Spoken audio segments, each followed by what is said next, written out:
Hello students, let us solve this question. Determine total resistance between points A and B. बिंदुओं A एवं B के मध्य संपूर्ण प्रतिरोध ज्ञात किया जाए। अब आप देख रहे हैं ये थोड़ा सा कॉम्प्लेक्स सर्किट दिख रही है, इसमें क्लियर ही नहीं हो पा रहा कौन सा पैरेलल ऑर्डर है, कौन सा सीरीज ऑर्डर में जुड़ा हुआ है, इसलिए हमको सिमेट्री यूज करना पड़ेगा। अब यहाँ पर सपोज किया जाए करंट ए पर आई प्रवेश कर रही है तो निश्चित रूप से बी से करंट आई निर्गत होगी।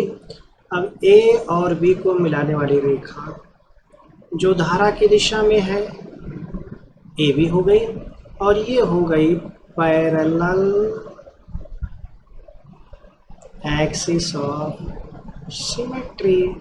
और इसी धारा के प्रवाह की दिशा के लंबवत दिशा में एक परपेंडिकुलर बाइसेक्टर खींच दिया जाए तो उसको कहेंगे परपेंडिकुलर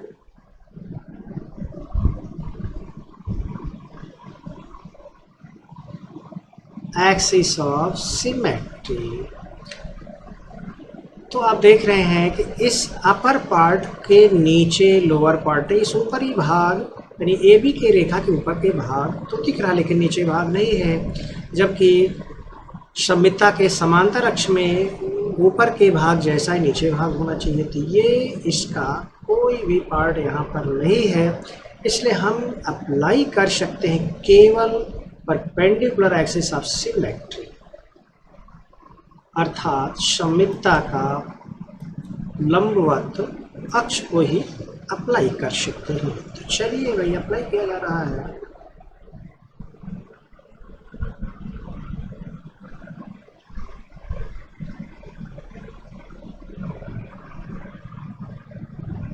ये हो गया परपेंडिकुलर एक्सिस ऑफ सिमेट्री। आप जानते हैं परपेंडिकुलर एक्सिस ऑफ सिमेट्री पर हम कई बार डिस्कशन हो चुका है, हर वीडियो में बताया गया है कि जो परपेंडिकुलर एक्सिस ऑफ सिमेट्री पर पॉइंट्स होते हैं उन सभी पॉइंट्स का पोटेंशियल सेम होता है और उस परपेंडिकुलर एक्सिस ऑफ सिमेट्री पर एक प्लेन मिरर रख दिया जाता है। तो चलिए प्लेन मिरर रख दिया जा रहा है, एक प्लेन मिरर हो गया। यहाँ पर करंट आई आ रही है और करंट आई निर्गत हो रही है। मान लीजिए इसमें करंट I1 जा रही है, इसमें करंट I2 आ रही है। इस ब्रांच में I1 करंट यहाँ पर देख रहे हैं फिर डिवाइड होगी, मान लीजिए ये I3 हो जाती है और ये I4 हो जाती है। अब चूंकि यहाँ प्लेन मिरर रखा हुआ है तो देखिए इस कैपिटल R का आधा रेजिस्टेंस इधर है, आधा इधर दिख रहा है, यानी इस आधा का ये प्रतिबिंब हो गया, इस कैपिटल R का प्रतिबिंब ये कैपिटल R हो गया, इस कैपिटल R का प्रतिबिंब ये हो गया और इस कैपिटल R का प्रतिबिंब देखिए यहाँ पर बन रहा है। अब आप देख रहे हैं कि right hand side is exactly the same to the left hand side, अर्थात दाहिनी तरफ का जो आधा भाग है वो ठीक बाईं तरफ के आधे भाग की तरह है, अर्थात left hand side is symmetric to the right hand side or right hand side is symmetric to the left hand side about the line, suppose this is AB, about the line AB, यानी AB line के about A symmetric है, अर्थात AB रेखा के बाईं तरफ का भाग दाईं तरफ का भाग एक जैसा है, दैट इज सिमेट्रिक। यानी मिरर इमेज अगर है तो सिमेट्रिक है। सिमेट्रिक का मतलब होता है मिरर इमेज, एक जैसा हूबहू। तो आप देख रहे हैं कि इधर का भाग इधर के भाग का प्रतिबिंब प्राप्त हो रहा। अब जरा देखा जाए, यहाँ पर करंट मैंने I1 लिया है तो इसका प्रतिबिंब I1 बनेगा, ठीक I1 बनेगा, ठीक है। यहाँ पर चूंकि यहाँ पर हम इस पार्ट को दिखा रहे हैं तो हो गया I1 I3 करंट यहाँ पर शो कर रहे हैं, इस भाग का जो प्रतिबिंब है यहाँ पर है, तो ये पार्ट हो गया, यहाँ पर I3 का प्रतिबिंब बना, इस I4 का प्रतिबिंब यहाँ पर बन रहा है, यहाँ पर देखिए बनेगा, ये I4 हो गया। अब आप देख रहे हैं यहाँ से करंट I1 आती है और ये दो भागों में डिवाइड हो रही है, I3 में और I4 में। I3 यहाँ पर आती है और फिर सीधे चली जा रही है, क्योंकि यहाँ कोई भी पॉइंट ऑफ कनेक्शन नहीं है। किंतु करंट I4 ये जो इस रेजिस्टेंस में आ रही है, इस पॉइंट पर आती है, जो लग रहा है कि इस वायर के साथ कनेक्टेड है, किंतु I4 यहाँ पर आने के बाद यूं चली जा रही है। I4 मीन्स I4 का कोई भी डिवीज़न नहीं हो रहा है ड्यू टू सिमेट्री, देख रहे हैं, क्योंकि I4 का प्रतिबिंब यहाँ पर I4 बन रहा है, नहीं I4 आ रही है तो I4 जा रही है। इसका मतलब यहाँ पर कोई भी भाग I4 का नहीं कम हुआ न ज़्यादा हुआ, जितना आया उतना चला गया। इसका मतलब ये पॉइंट यहाँ पर जुड़ा नहीं है, ये एक फेक पॉइंट ऑफ कनेक्शन है, ये एक झूठा बिंदु संयोजन का दिखाया गया है। इसलिए इसको हम लोग थोड़ा सा तार को ऊपर उठा दें तो जो इस रूप में आ जाएगा और थोड़ा सा क्लियर हो जाएगा। अब हम लोग इसको इस रूप में दिखा दें।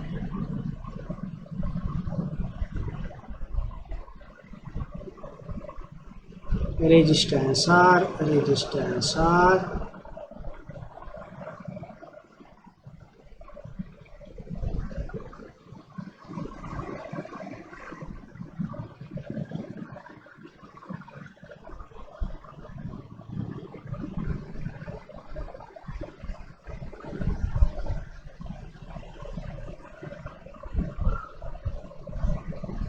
इसको ऐसे उठा करके जोड़ दीजिए।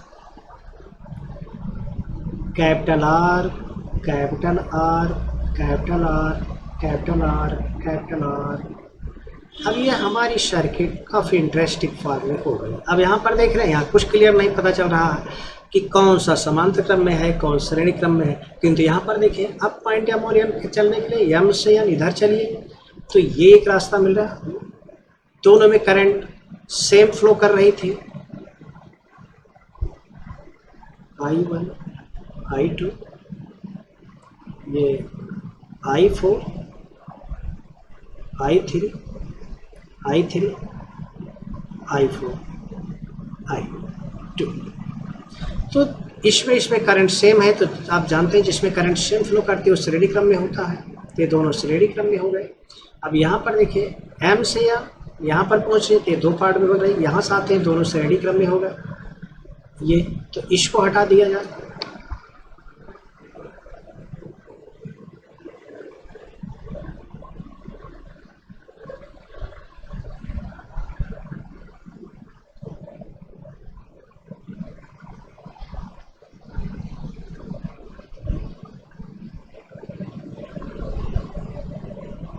Capital R, capital R, capital R, capital R, और ये दोनों श्रेणी क्रम में है तो 2R यहाँ लिख दिया जाए इसके स्थान पर।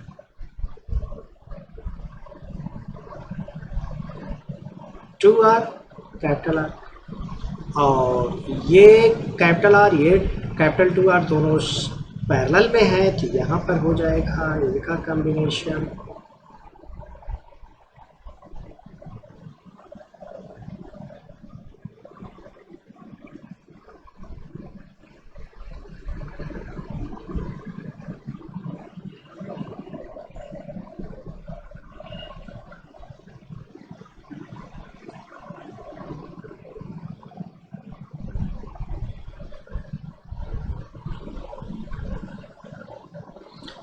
R2R, ये दोनों पैरेलल कॉम्बिनेशन में है, यानी समांतर क्रम जोड़े, इनका रिजल्टेंट हो जाएगा यहाँ पर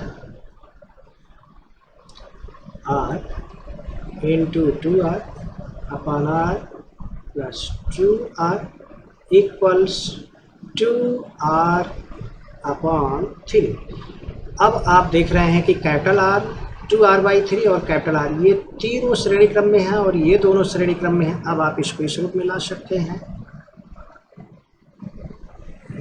कम है, ये हो गया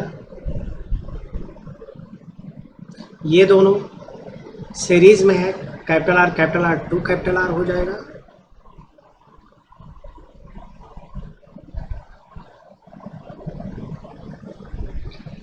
capital R plus two capital R by three capital R, ये तीनों सीरीज में है तो इनका हो जाएगा इस तरीके से,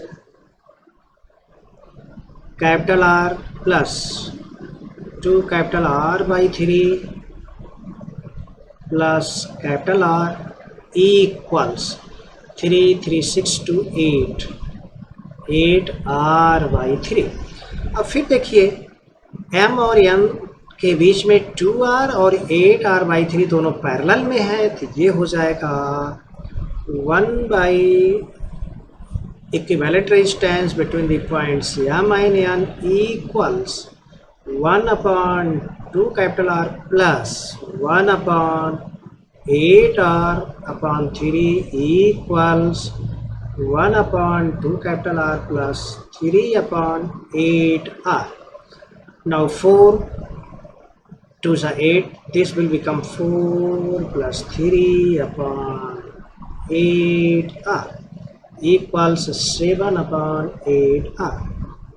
1 upon RMN, this one, therefore implies that capital R between points M and N equals 8R upon 6. तो आप देख रहे हैं कि काफ़ी कॉम्प्लेक्स सर्किट थी और कॉम्प्लेक्स सर्किट पर जैसे ही परपेंडिकुलर एक्सिस ऑफ सिमेट्री आपने अप्लाई किया, ये आपको मिला कि ये पॉइंट जो है एक फेक पॉइंट ऑफ कनेक्शन है। It is appearing to be connected but it is not connected in real. ये ऐसा लग रहा है, वास्तव में जुड़ा नहीं है, इसलिए तो जो करंट आई वो करंट यहाँ पर जा रही है। ओके, एक और भी दूसरा क्वेश्चन देख लेते हैं। चलिए कर लेते हैं दूसरा क्वेश्चन, और क्लियर हो जाएगा।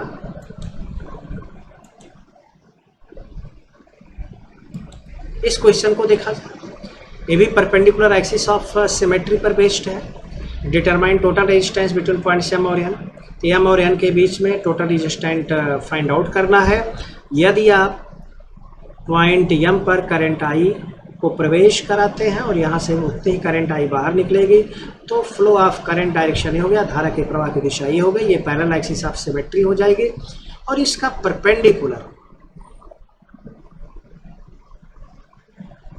जो बाइसेक्टर होगा, यानी धारा के प्रवाह की दिशा की लंबवत रेखा खींचे जो परपेंडिकुलर बाइसेक्टर हो, अर्थात इस सर्किट को दो बराबर भागों में व्यक्त करता हो। ये परपेंडिकुलर एक्सिस ऑफ सिमेट्री हो गया। ये मान लीजिए पॉइंट ए है, ये पॉइंट बी है और ये पॉइंट ओ। अब आप देखिए इस कैपिटल आर और इस कैपिटल आर को, इस स्मॉल और इस स्मॉल आर को, इस स्मॉल आर को देख रहे हैं, बिल्कुल एक जैसा है, जैसा लेफ्ट हैंड साइड वैसे राइट हैंड था। सिमेट्री इसके अबाउट एग्जिस्ट कर रही है। अब करिए क्या, यहाँ पर एक प्लेन मिरर रख दिया जाए।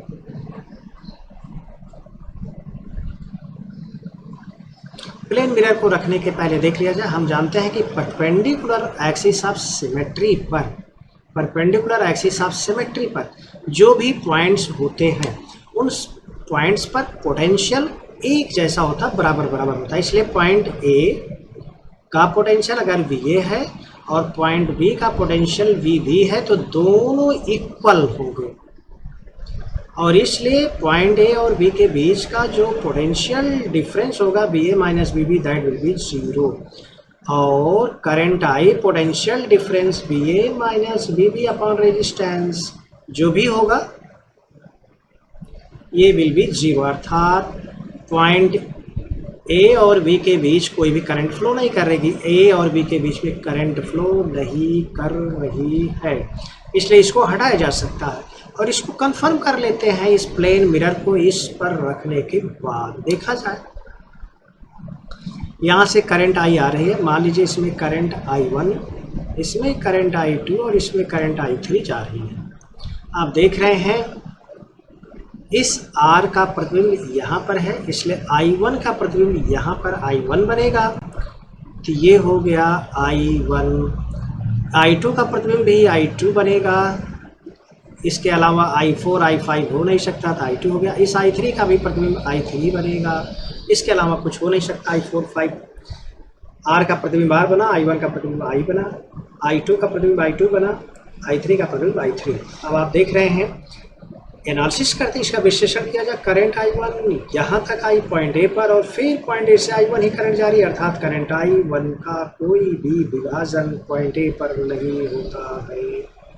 इसी तरीके से करंट I2 इस रेजिस्टेंस में जा रही है, पॉइंट बी पर पहुंचती है, पॉइंट बी से आगे देखिए करंट I2 आ रही है, क्योंकि यहाँ I2 है, इसका मतलब जो आई वही गई, इसका मतलब बिंदु बी पर कोई भी करंट का डिस्ट्रीब्यूशन यानी विभक्तीकरण नहीं हुआ। और यहाँ पर देखिए I3 इधर आ गई और आप देख रहे हैं कि पॉइंट ए और बी के बीच में जो रेजिस्टेंस आर जुड़ा हुआ इसमें कोई भी करंट फ्लो नहीं कर रही है, इसलिए इस सर्किट में इस रेजिस्टेंस का कोई भी रोल नहीं है, यानी इसकी कोई भूमिका नहीं, इसलिए यहाँ से इसको हटा दिया जाए। तो remove this resistance having no role of play, then this will be converted into somewhat like this one। अब ये इस रूप में परिवर्तित हो जाएगी, अर्थात इसको यहाँ से हटा दिया गया। अब ये सर्किट इस रूप में हो गई, point M point N,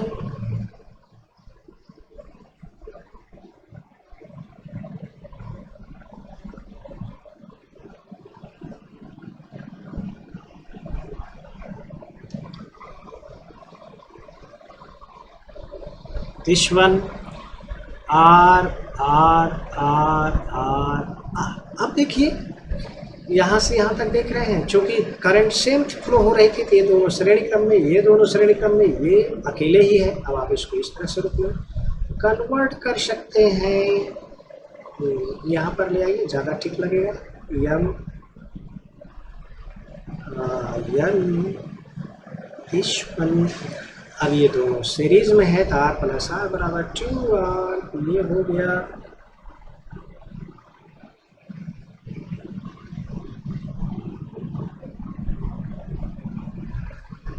R, ये भी R 2R है, ये भी दोनों सीरीज में है, इनको भी ले लिया जाए। 2R और इसका मान R है, तो इसको अकेले लिखा जाए भैया R।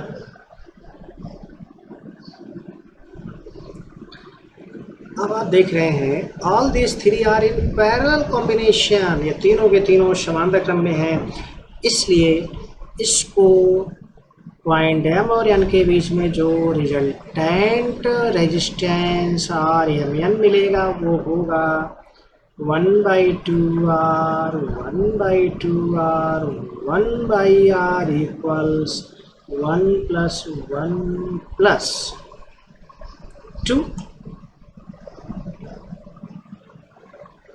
upon 2R equals 2 to 4/2R। It is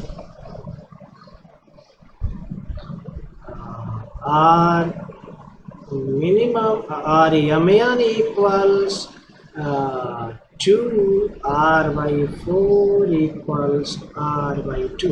तो resultant equivalent resistance or resultant resistance between the points M and N comes out to be R/2।